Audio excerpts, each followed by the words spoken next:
Pentingnya menjaga kesehatan reproduksi. Sebelumnya, perkenalkan, saya Sekartina Arum dari tingkat 1 Kebidanan S1, Fakultas Ilmu dan Teknologi Kesehatan Universitas Jenderal Ahmad Yani. Kesehatan reproduksi, teman-teman tahu nggak sih kesehatan reproduksi itu apa? Yaitu kesejahteraan fisik, mental, dan sosial yang utuh, bukan hanya bebas dari penyakit atau kecacatan, dalam segala aspek yang berhubungan dengan sistem reproduksi, fungsi, serta prosesnya, baik laki-laki maupun perempuan, memerlukan landasan psikis yang memadai agar perkembangan emosinya berlangsung dengan baik. Mengapa kita perlu tahu tentang kesehatan reproduksi? Karena menjaga kesehatan organ reproduksi merupakan hal yang penting karena terkait dengan bagaimana kita menjamin keberlangsungan hidup manusia dari generasi ke generasi, sehingga generasi berikutnya bisa lebih berkualitas dibanding generasi pada saat ini.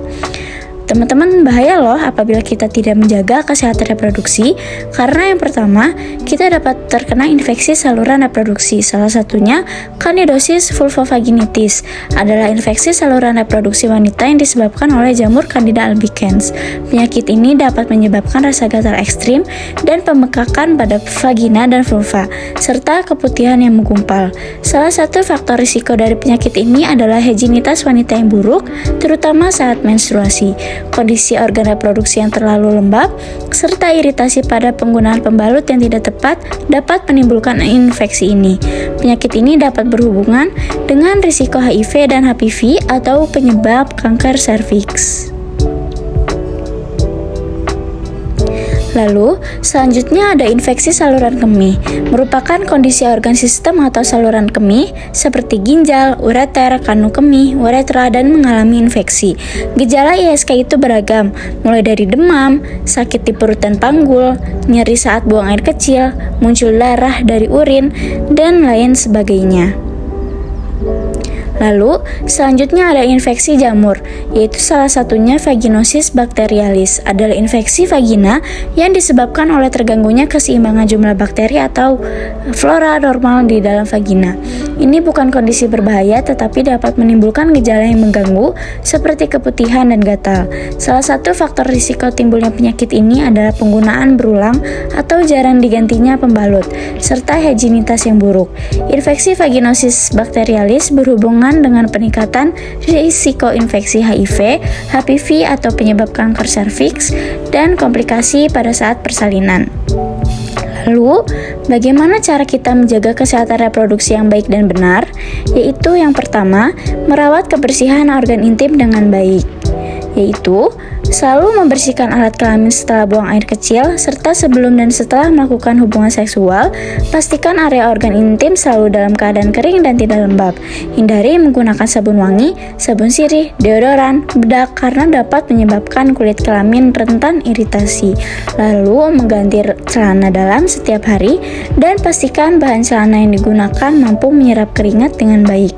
Lalu untuk pria, pertimbangkan untuk sunat guna menghindari risiko infeksi bakteri di penis. Lalu, cara selanjutnya itu makan makanan sehat, yaitu yang pertama, hindari lemak, makan lebih banyak minyak sayur tak jenuh, penuhi kebutuhan protein dari sayur seperti kacang, tahu, serta biji-bijian. Pilih karbohidrat yang kaya akan serat, seperti gandum utuh, sayur, buah, dan kacang. Minum susu murni, minum vitamin seperti asam folat, penuhi kebutuhan zat besi seperti dari bayam, kacang, labu tomat, dan buah bit.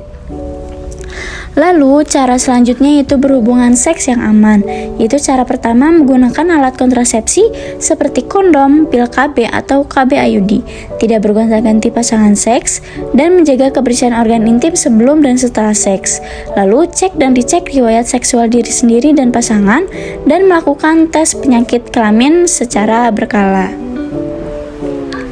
Lalu, cara terakhir yaitu rutin cek kesehatan reproduksi ke dokter. Ada beberapa banyak jenis pemeriksaan kesehatan reproduksi yang paling umum dilakukan, yaitu yang pertama pemeriksaan darah lengkap, lalu pemeriksaan urin, ada USG HSG, tes penyakit kelamin seperti tes sifilis, dan ada pap smear.